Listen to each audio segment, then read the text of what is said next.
So good day mga boss. Ito, naka-live tayo kanina. Hindi na natin na videoan. Ito, kakabit natin itong Racing Monkey na clutch plate alloy. Ito yung sa may yan o, dyan o. Yan, sa may clutch shoe. Yan, ito kakabit natin. CNC. May cooling fan siya. Kaya di ko alam kung effective siya para para maging medyo lumamig ba pag nag-endurance tayo. Kasi sabi dito cooling fans daw eh. Kasi yung stock natin na plate dyan, walang ganyan, walang plate lang talaga siya. Ito kasi may parang cooling fans siya. Yan, ilalagay mo lang yan dyan. Yan, ito yung mekaniko natin, si Boss Mark. Yan, magaling magtono ng motor yan. Yan, sukat naman siya, pang Aerox and Max Click. Yung nga lang may kailangan pag nagkabit ka niyan, kailangan pasok na pasok yung C-clip niya.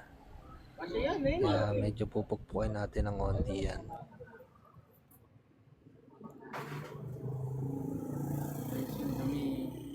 Ito yung itsura niya. Hindi ko lang alam kung effective, pero sasabihan ko pag maganda naman yung takbo.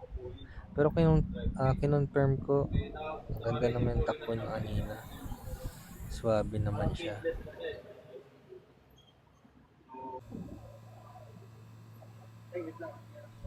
Yan, kabit na natin to. Lalagyan natin ng thread lock kasi natatanggal talaga to pag loaded yung motor niya.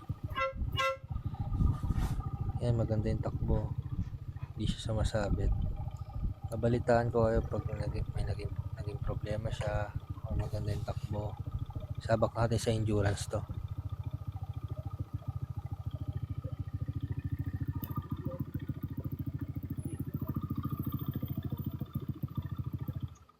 Okay, kabit.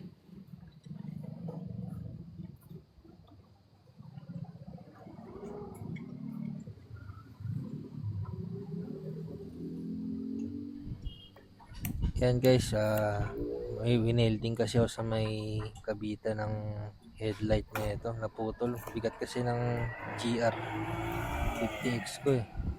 Yung ilaw na yan, yung 5 na LED. Tatlong endurance na rin yan. Yan, sabak tayo sa September kay Tune. 800 kilometers. Nueva Ecija, Bataan. Pataas ulit. Barlig. Yan. Support nyo ako guys.